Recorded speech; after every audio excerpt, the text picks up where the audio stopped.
2009లో ఇక్కడ ప్రచారం ఏం జరిగిందంటే, ఎప్పుడైతే అల్లు అర్జున్ వెళ్ళి ప్రచారం చేశాడో, అంటే ప్రచారం ఇన్ ద సెన్స్ శిల్పరావి చేయబట్టుకొని పైకి ఎత్తి చూపించి అక్కడ కొన్ని వేల మంది రావడం, అక్కడ చాలా మంది పోలీసులు కూడా సస్పెండ్ అయ్యారు. ఆ వేల మంది సమక్షంలో ఆయన ఏం ఇండికేట్ చేశారు అంటే, ఆ కాన్స్టిట్యున్సీ వరకేనా, లేదంటే రాష్ట్రం మొత్తం పవన్ కళ్యాణ్కి అగైనెస్టా, లేదంటే పవన్ కళ్యాణ్ వీళ్ళు సపోర్ట్ చేస్తున్నట్టు? పాయింట్ టు పాయింట్ చెప్తా. వేల మంది వచ్చారంటే is Pushpa fame hero, most trending hero. గూగుల్లో కూడా చాలామంది చాలా రకాలుగా హైయెస్ట్ సర్చెస్ చేసే హీరో.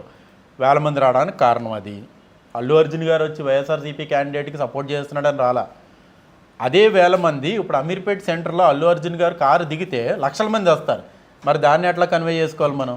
అదే పవన్ కళ్యాణ్, అదే అల్లు అర్జున్ నంద్యాల వెళ్ళకుండా, నంద్యాల వెళ్ళి వచ్చిన తర్వాత అయినా సరే పిఠాపురం వచ్చింటే ఇంక వేరేగా ఉండేది. అక్కడ నా ఫ్రెండ్, ఇక్కడ మా బాబాయ్, రాజకీయాల్లో ప్రత్యర్థులు ఉంటారు కానీ ఇది వేరే. కోర్ పాయింట్ అదే ఎక్స్ప్లెయిన్ చేస్తున్నా. అతను పాలిటిక్స్ని టార్గెట్ చేసి రాలేదు. పాలిటిక్స్ని టార్గెట్ చేసి వచ్చి ఉంటే ఆ శిల్పారావి అన్న వ్యక్తి ఇంట్లో ఒకరోజు కాదు, ఎలక్షన్స్ అయ్యేవరకు ఆయన జీపేకి క్యాంపెయిన్ చేసేవాడు. అతను పాలిటిక్స్ కోసం రాలేదు, అదే 100% ష్యూర్.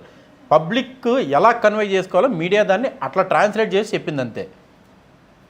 చాలా మటుకు మీరు ఛానల్స్లో ఈ వార్ రూమ్స్లో కూర్చున్నప్పుడు కానీ, ఇట్లాగా గ్రూప్ డిస్కషన్లో కూర్చున్నప్పుడు కానీ ఇలా అంట కదా అంటారు.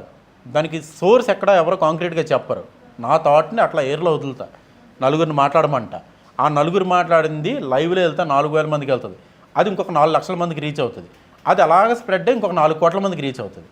ఇక్కడ నుంచి అక్కడికి వెళ్ళేటప్పటికి అది పాయింట్ ఆఫ్ కాన్సెప్ట్ అనేది మారిపోతుంది టోటల్గా. ఇక్కడ అల్లు అర్జున్ నా ఫ్రెండ్ని గెలిపించండి అని చెప్పుంటాడు ఆయన కాంక్రీట్గా, కానీ వైఎస్ఆర్సీపీని గెలిపించండి అని అక్కడ చెప్పలేదు. అప్పుడు మీరు అడిగిన థర్డ్ క్వశ్చన్ ఏదైతే ఉందో ఇందాక సీక్వెన్స్ ఆఫ్ క్వశ్చన్స్లో పవన్ కళ్యాణ్ గారికి కూడా చెప్పొచ్చు కదా అంటే అది బ్లండర్ అవుతుంది. ఎందుకంటే is a leader of a party Janasena. ఇప్పుడు 150 సీట్స్ రైట్, 133 టీడీపీ రైట్. 133 టీడీపీకి రావడానికి టీడీపీలో ఉన్న సీనియర్ పాలిటీషియన్స్ వాళ్ళ స్ట్రాటజీస్ కానీ, వాళ్ళ కమిట్మెంట్ కానీ, పబ్లిక్కి మంచి చేయాలన్న ఉద్దేశం కానీ, రాష్ట్రాన్ని కాపాడాలన్న కమిట్మెంట్ కానీ, అది ఎంతైతే ఈ సక్సెస్కి కారణమైందో అట్ ద సేమ్ టైం అదే చంద్రబాబు నాయుడు గారితో ప్రతి కాన్స్టిట్యుయెన్సీకి తిరిగి ఈక్వల్గా క్యాంపెయిన్ చేసిన జనసేనది కూడా అంతే ఈక్వల్ రోల్ ఉందండి. 20 సీట్స్ ఇచ్చాం కదా అంటే ఒక 15-18%, 20% రెస్పాన్సిబిలిటీ ఉంది. ఈ సక్సెస్లో 20% షేర్ ఉందని కాదు, ఈక్వల్ షేర్, 100% ఈక్వల్ షేర్. ఆయన చెప్పింది ఒకటే, నేను ఓట్లు చీలిపోకుండా చూసుకుంటాను అన్నాడు. చేశాడు. ప్రతిఫలం ఏం జరుగుతుందో తెలియదని. ఎందుకంటే అందరి కంటెస్టెంట్స్ కన్నా మోస్ట్ ఇన్సెక్యూరిటీలో ఆయనే ఉండుంటాడు.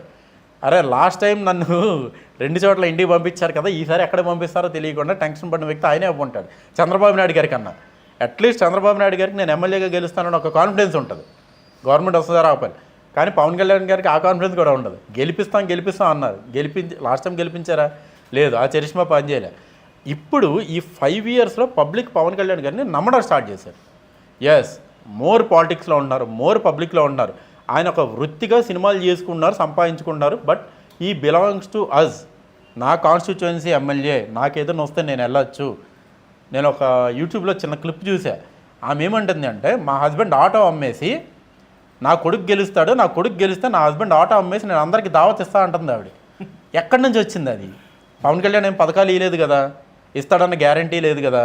మరి ఆ మాట ఎక్కడి నుంచి వచ్చింది? లోపల నుంచి వస్తుంది. సో చిన్న బ్రేకింగ్ న్యూస్, నారా లోకేష్ మంగళగిరి నుంచి 36,000 మెజారిటీతో గెలుపొందారు.